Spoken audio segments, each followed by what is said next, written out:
Hello, welcome back to my channel. We'll do a library tour for 2022. See how this goes. Gonna try this out. I don't know how often I will be able to film these videos. It requires a lot of reaching, so not something I want to be doing every weekend, but yeah. And as I go around the room and find boxes and go into other rooms and stuff, it requires a little bit more planning and stuff. So yeah, but I'll start just with this easy bookshelf, even though this will involve me doing a lot of reaching like this to start with. But I'll see how far I can get in about 10 minutes, no more than 10 minutes, and we'll see. And just before I start, I'd like to just mention a newish channel that I started watching recently that I found very good, and it's another genre buff. I believe they read a lot of horror, and that's Claude Reads. I will just leave a link below, but you should go check out Claude Reads and give them a like and subscribe if you like.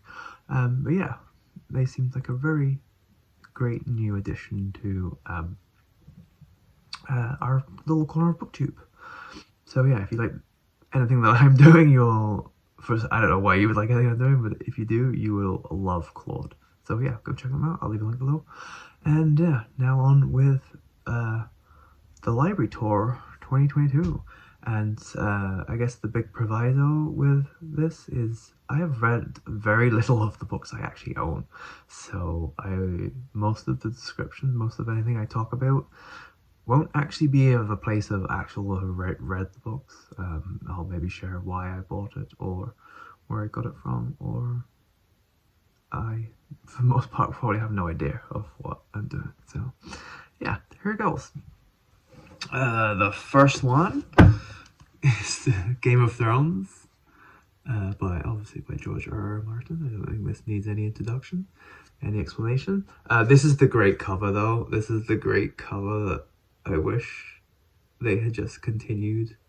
I wish you could easily get all of these covers, and they never went with the horrible. I mean, this dog wolf thing, whatever it is, actually just looks really similar to my dog, and so it's so cute. And it's actually kind of a bad drawing too, but I love it. I love this color. I found this in the little free library, and I'll probably never find any of the other ones. But it's such a good cover. I will read this at one point. I've never really gotten into fantasy. I've always kind of wanted to be a fantasy, but I think I had a really horrific experience with The Hobbit when I was like 8 years old, which I think involved a lot of bullying or whatever, particularly from my teacher. So yeah, I've kind of been put off fantasy ever since, really, but I like to get into it.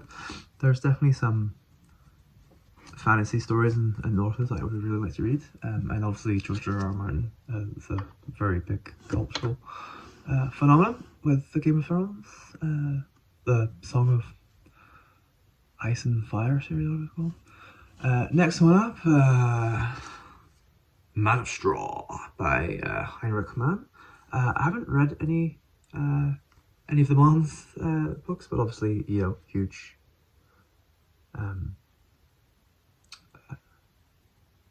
kind of proponents of German literature.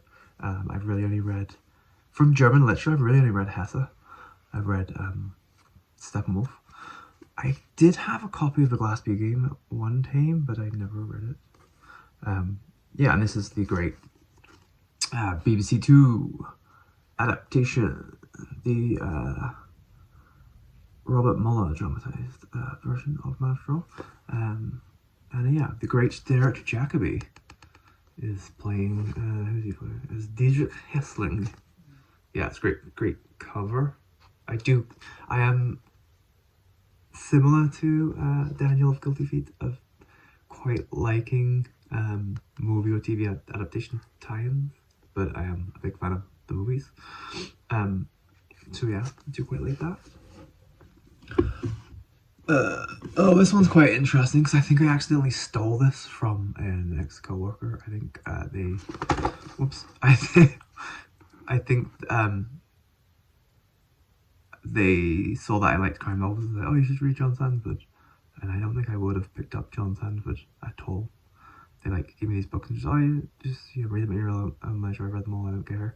And then I left the job, and one day I looked at my bookshelf and was like, oops, I probably should have returned that. But I read one John Sandford, and it was a Lucas Davenport novel. I don't know if he's read any other kind of, I read it that much, but I read it, and it was bizarrely about juggalos. And I probably read it around the time. I probably read it just after around the time, or just after the time that the juggalos were in the papers, because they were rallying against the Trump administration because they'd just been classified as a gang, a criminal gang or something. Yeah, that's what it was. It was weird. It was a weird novel, and it was centered around an insane clown posse gig, I think, the Juggalos convention, sorry. But it also had like Manson family kind of people committing crimes. So it's very bizarre, to say the least. Yeah, and it didn't really make me want to read John Sandford. I know he was like some great journalist and stuff, but it was okay. Here's an interesting one. Assassins Have Starry Eyes by Donald Hamilton, the author of the Matt Helm series. But I believe this was before Matt Helm. It's probably quite similar to the Matt Helm stories. This was 1956, so yeah, this predates the Matt Helm series, and it was originally called Silent Murder, but Assassins Have Starry Eyes is kind of a bit more of a exciting title, I guess. But yeah, this it's still set in New Mexico. Yeah, I think at some point, Donald Hamilton probably lived in New Mexico, and it's also the home of kind of where they did a lot of nuclear work as well. So I think it has, in the 50s and 60s, it was a big interest in nuclear warheads and stuff. It's a huge topic, so yeah, it has that kind of vibe. I don't know too much about it.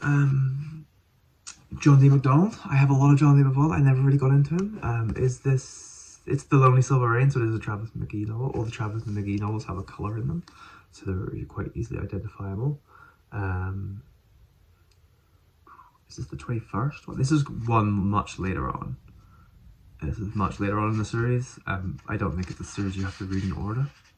1985, yes, it's pretty late on. It's the 21st. Yeah, they're okay. I never really got into them though. This is a fantastic novel. I really need to reread this again. I read it a long time ago, I think. It's Neither 5 Nor 3 by Helen McGinnis. Just, if you don't know Helen McGinnis, you really should, if you love spy thrillers.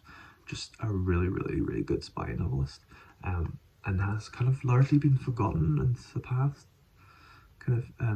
John le Carre really gets mentioned. Even Eric Ambler is probably more popular, but Helen McGinnis is fantastic. I believe she was Scottish. I don't think this will tell me. But this was originally published in 1951. It's a fantastic novel. Elmore Leonard, The Switch. I got a few. Oh, do I have a few Elmore Leonards kicking around? Or I've read a few Elmore Leonards. I haven't read this one yet. I got this a long time ago. If you love crime novels, Elmore Leonard is really one to get. IQ by Joe Ide. I don't really know much about this. I think I got this from my little free library. Apparently it's a comedic crime franchise, so I do quite like comedic crime. So yep, that's one to read at some point. Helen Dunmore, Your Blue-Eyed Boy. I have no idea. I got this from a library sale. I have no idea what it's about. Anita Bruckner liked it.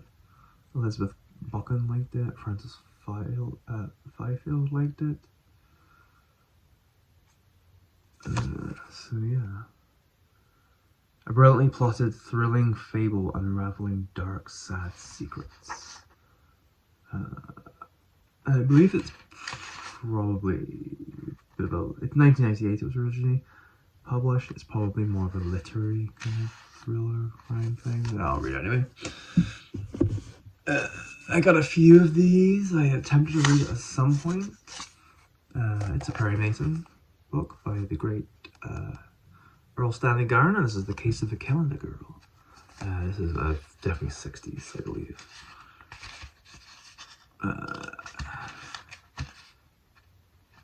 1958. Okay, 1958. This printing's from the 60s, but 1958. Got this for 50 cents, probably from a Salvation Army. Bernard Malma, the assistant, great Jewish writer. To be poor is bad enough. To be a poor Jew is a crime. Frankie Alpin should have known that a genteel should never try to help a poor Jew, and he wrote Tragedy to the House of Morris and Ida Boba, a novel of a writer now recognized as one of the most powerful talents on the American literary scene. Yeah, I need to read this. Oh, I got this from a little great farm to table store. They also have books. This was first published in 1957. This is actually a British pub. I think this is a British penguin. But he's probably most... I think Bernard Malma is probably still most famous for writing the book that got turned into the movie The Natural. Also wrote the Fixer. Kingsley Amis, The Anti-Death League. At one point I wanted to read a lot of Kingsley Amis books. Kingsley Amis kind of did satire, but he also did kind of... He did write like a James Bond thriller. So I think this is more of a kind of thrillery type stuff. So that's quite interesting. That's another great old penguin. Writing the probably isn't really read these days. I'm very interested in it, and it's a pull through. It's kind of a novel of violence in the tradition of Brighton Rock, set in the grimy decay of southeast London. That's stuff I'm very interested. I love Brighton Rock. I love the kind of old, like, I think this kind of writes about British gangster kind of stuff I really kind of like. Yeah, and it's all very interesting. So yeah, it's very interesting. This is a bizarre book. It is Weiwei by Nicholas Guppy. Here, graphically written and illustrated as a perfect travel book, Weiwei is the first account of genuine exploration in a region which is still almost unknown. For centuries, strange stories have come to us from the basin of the Amazon, of white Indians, of human beings living like otters in underwater caves, of the lost city of Kashima, and of female warriors. Nicholas Guppy penetrated the upper waters of the Rio Alto trumpeters to bring back this report. The result is all at once significant discovery and magnificent adventure. I think it's probably a little dated in a lot of the times, but it's probably also still quite fascinating, and definitely gives an insight into how the West viewed the rest of the world at the time. It's probably got quite a lot of exoticism in this too. It was originally published in 1958. Okay, just a couple more to go for this top shelf, and I'll call that a day. Patrick Taylor, An Irish Country Village. Basically, this guy is from Northern Ireland, but now lives in Canada. He wrote a whole series of books about a country doctor and the little town of Ballybucklebow. I think this is the second, and I never really got around to getting the first, but I can probably just start in the second. But yeah, I see these all the time in free libraries and bookshops and stuff, so thought I would grab. I have one more, but yeah, I'll grab that later. And lastly, The Pillars of the Earth by Ken Follett. It's a great big picture of Ken Follett. If anyone wanted to know what he looked like, especially smirking. So yeah, there you go. Very popular book on BookTube. I hear about it all the time. And so yeah, that's one shelf, 15 minutes. Let's see how long only the shelves will take. So yeah, see you next time.